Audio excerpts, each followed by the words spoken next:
Buying a plot can be easy or maybe a tedious task sometimes, especially when you have so many real estate companies, agents, landowners, and even sometimes so-called landlords all calling to buy their properties. Getting the land is the easiest part, but owning the land with genuine documentation is the problem. We have seen unprecedented court cases of people going to court to settle land issues. If you're looking to buy a plot or a built home with no risk of stress, guys, look for the right real estate company. At EJ Investments, we don't just sell plots, we build communities, where any plot you buy from us comes with access to water, electricity, internal roads, and other social amenities. We guarantee you genuine contract documentations the moment you pay a deposit and a complete handover of your title deeds as soon as completing payment. We currently operate 3 projects in strategic locations, selling service plots and built homes in our estate 2 Jering Seafront, Sanyang Seaview Estate, and our Gunjur Seafour Coastal Highway Estate. Our plots are affordable. From only $90,000, you can own a home at our Gunjur Seafour Coastal Highway Estate. And from $200,000, you can own a home of your dream at our Sanyang Seaview and Lakeview Estate. Our 2 Jering Seafront Estate starts from $300,000.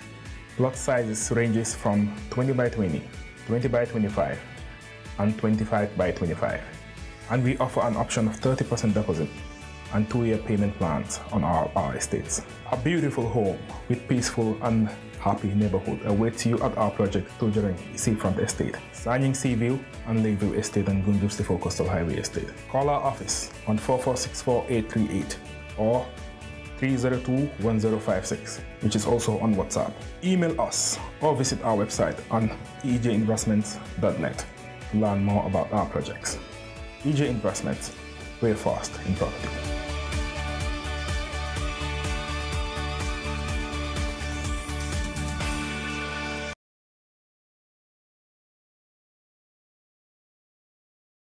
Of revenue and expenditure of the government of the Gambia. The harmonization will be done by amending the schedule of the National Assembly Salaries and Pension Act, CAP 2.04 Laws of the Gambia, 2009. Honorable Speaker, I beg to move.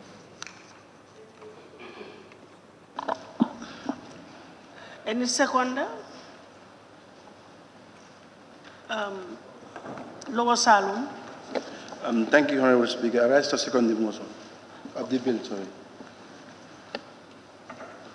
Thank you very much. It has been moved and seconded that the bill entitled, I believe everybody has a copy. It has been circulated. Thank you. It has been moved and seconded that the bill entitled the National Assembly Salaries and Pension Amendment Bill 2018 be read a second time and considered. Those in favor, please say aye. Those not in favor, please say no. So the ayes have it. May I now open the floor for intervention by honorable members. Anybody who wishes to take part in the debate may do so. You may raise your tags so that I can call upon honorable members. Pardon? Yes, honorable member for Serekunda. Honorable Speaker, the issue of salaries, allowances, and pension did become a major issue in 2018. After listening to the introduction of the objects and reasons of the bill, and the Honorable Minister did mention the Speaker and National Assembly members to be covered by this bill. I think clarification needs to be made. Section 156 of the Constitution actually states that the salaries and allowances and the retirement benefits of the holder of offices to which this section applies shall be charged on the consolidated fund. And subsection 2 indicates the section applies to the offices of President and the Vice President, the Speaker, a judge of a superior court, a member of the Independent Electoral Commission, the Auditor General, the Ombudsman, the Director of Public Prosecution. Nothing is mentioned here about National Assembly members. So in that regard, I think there's a separation between the National Assembly members and these offices that I have just mentioned.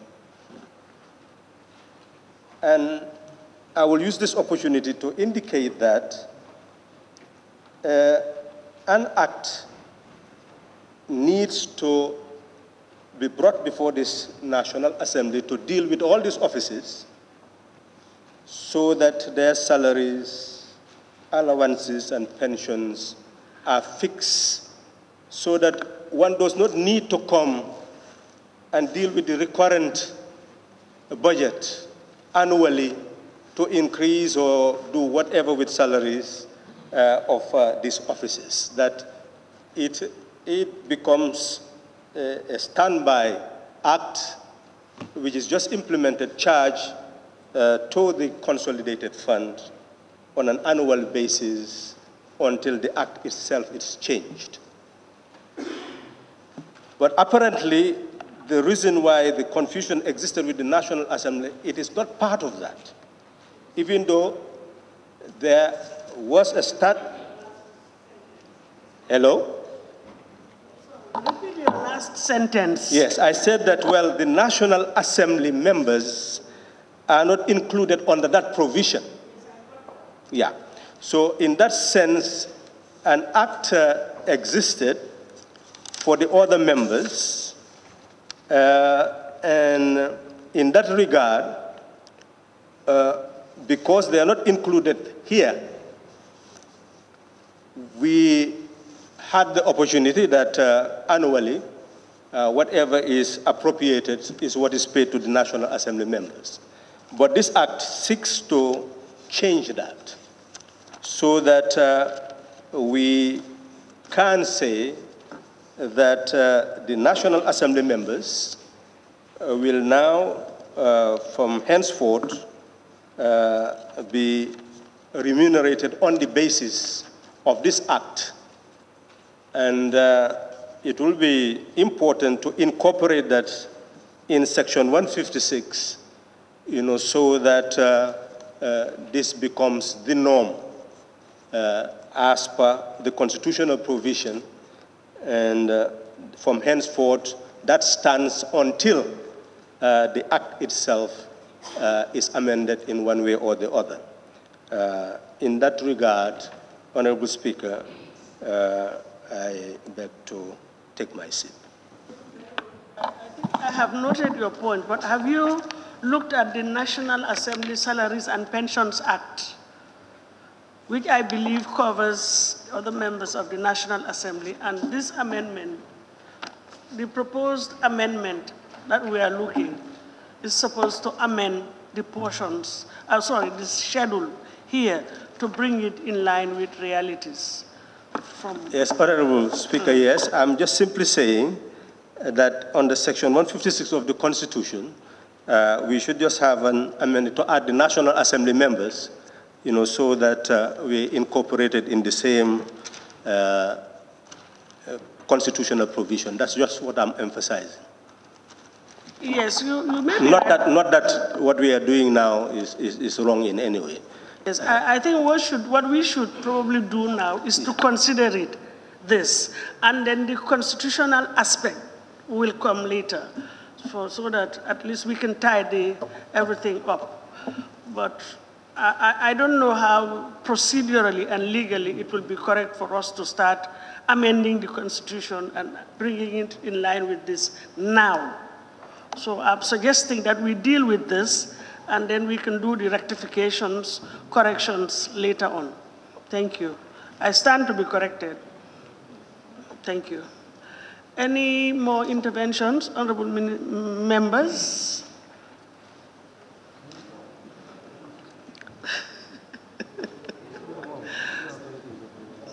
No?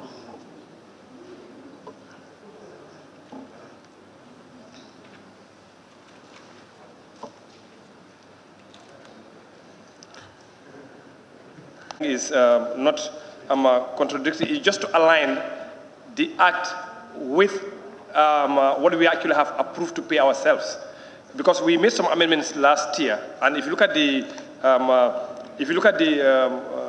the estimates for 2018, the budget for 2018, you're going to realize that the figures actually does not actually match with the act. It doesn't match.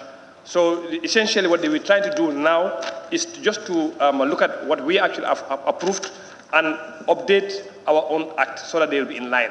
Because at this moment, if you look at what is in the budget and what is actually in this act, they differ. So basically, we are just trying to bring everything to be in alignment with what we actually have approved. And I think this is non-controversial. It's just a straightforward thing. Thank you. Into committee of the whole House to consider the bill clause by clause or part by part, as the case may be.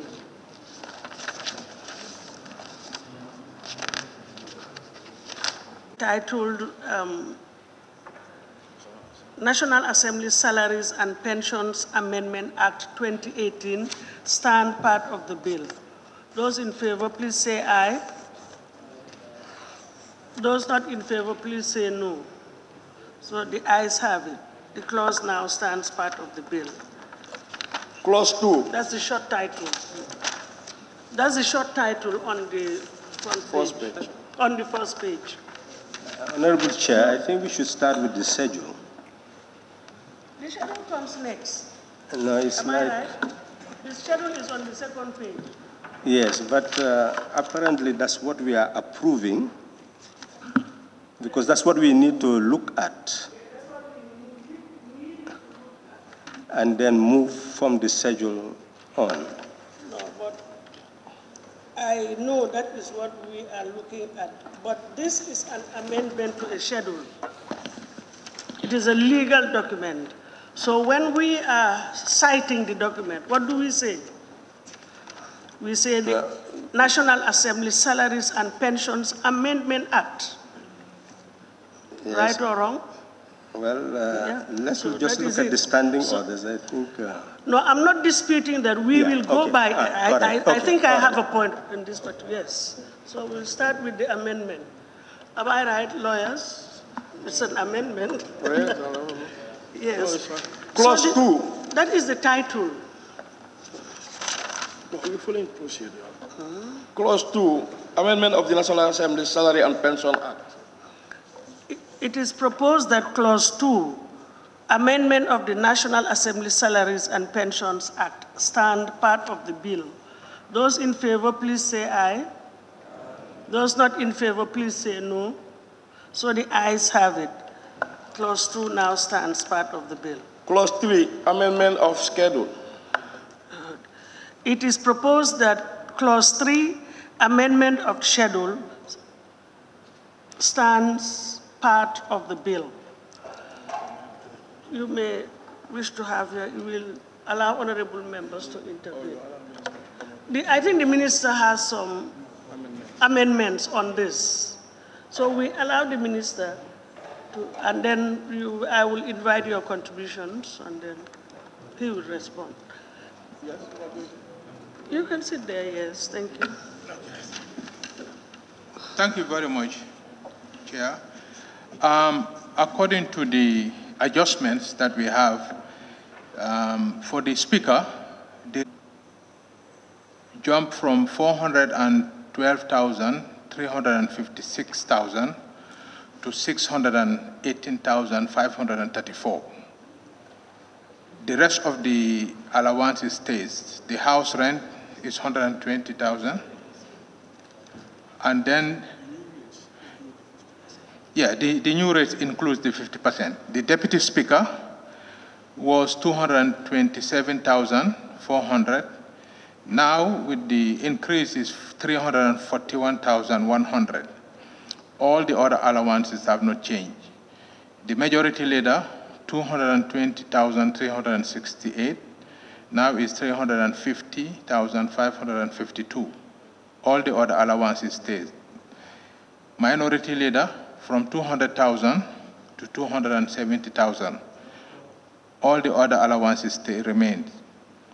For the members, from 180,000 to 270,000.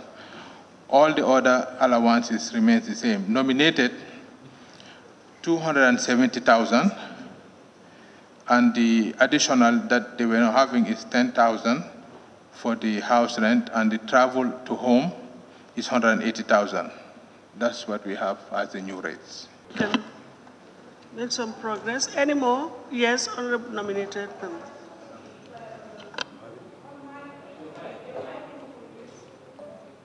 On the nominated member's salary, I just want to be clear. What's on?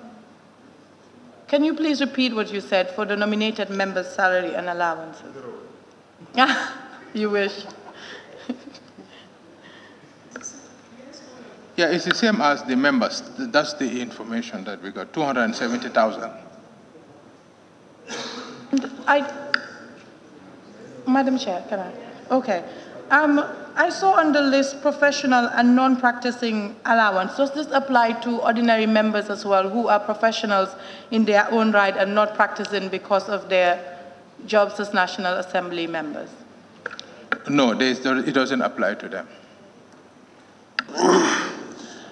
On nominated members, on the responsibility allowance,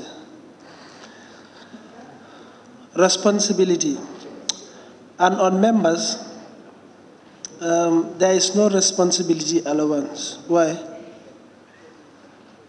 What is?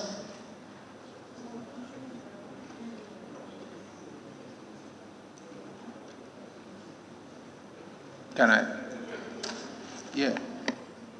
For the members, they are paid constituency allowance. That's why they are not paid responsibility allowance. Thank you very much. Honorable Minister, I just want to be clear. If you looked at the basic salary for the majority leader, it's a bit more than that of the Deputy Speaker.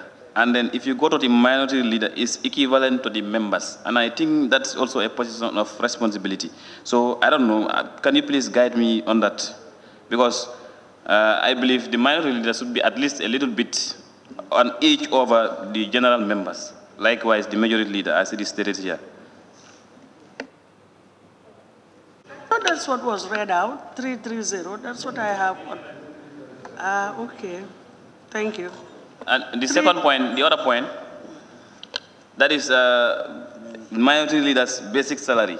It is equal to that of the general members. And I think it is a position, and it is an office in the National Assembly, and it's a position of responsibility. I believe it should be at least there should be some difference between him or her with the general members, because it's a leader. Sorry, become enough. I think what the honorable member for Nyanija is trying to say, the adjustment when you were reading, you did say the minority leader should be supposed to be 270,000. I think it's supposed to be 300,000 instead of 270. So in that case, there will be nothing like similarity or the same as the ordinary members. Minority leadership should be from 200,000 to 300,000 instead of 270. You say should be. Should be. Yeah. Or you're proposing. Yeah, the adjustment that he made. Can we look at the responsibility allowance? No, is there another column? No, we're just. It was on basic salary. Now, in addition to basic salary, I can see here responsibility allowance of 36,000. Can you see it? Yes. Just my observation. Yeah. Is it correct? It should be 180. Our clerk, I think that's what we have. That's what we have in the estimate. So 50% that is the rate, of that. The salary per annum. Yes. Now, if you put in add the 50%, it brings it to what? 270. It brings it to 270. Yes. So then, now I just want to make sure that what I have on this document amended is right before I take it. So then, is it correct that the 270 is right? Yes. Is that the correct figure? Yes, that's the correct figure. That's what, according to you. Now, what the honorable member for Birkaman North is saying is that 270 for minority leader and 270 for members is not equitable. No, it's right. I think initially minority should be. Yeah, what he's trying to say, there was an error from their side. Initially, there was 200. Yeah, now that he's trying to say it's not supposed to be that 200, but rather 180. When that stands, then that means the 270 is correct. No, yes, actually, what I think you were querying was the same salary structure between the minority leader and the honorable members. I thought that was the issue that you raised. My observation was on the figures. On the figures? On the figures, yes. Okay, thank you. I'm just simply saying the minister has reminded us several times that what they have just quoted is what is already approved in the estimates. So it means that all he is doing is putting exactly what is approved in the document. So if we have objection that that is what was approved, then we can rectify.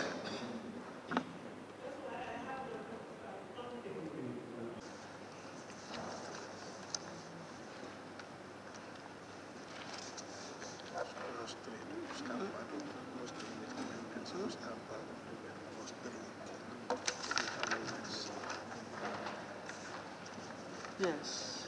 Clause 3, which is the schedule of the bill, stands part of the bill as amended. Yes, as amended. Those in favor, please say aye. Those not in favor, please say no. Thank you. So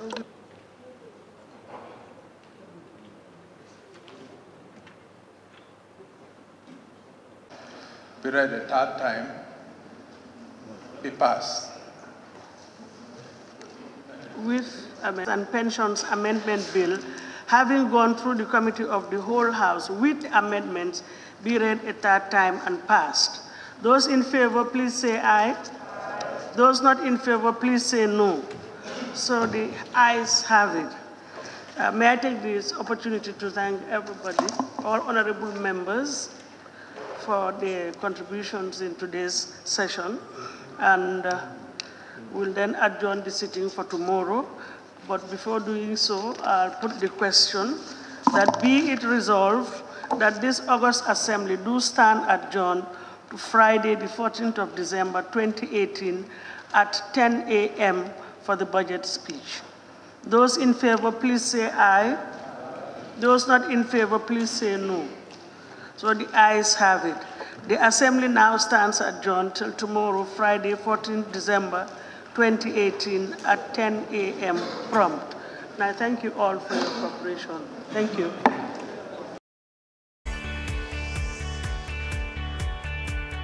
Buying a plot can be easy, or maybe a tedious task sometimes, especially when you have so many real estate companies, agents, landowners, and even sometimes so-called landlords, all calling to buy their properties.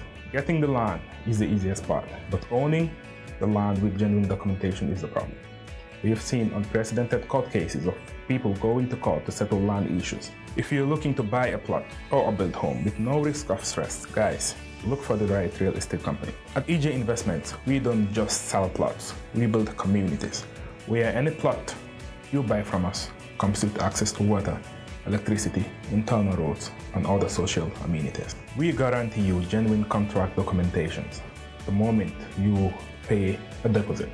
and a complete handover of your title deeds as soon as completing payment. We currently operate 3 projects in strategic locations, selling service plots and built homes in our estate 2 Jering Seafront, Sanyang Seaview Estate, and our Gunjur C4 Coastal Highway Estate.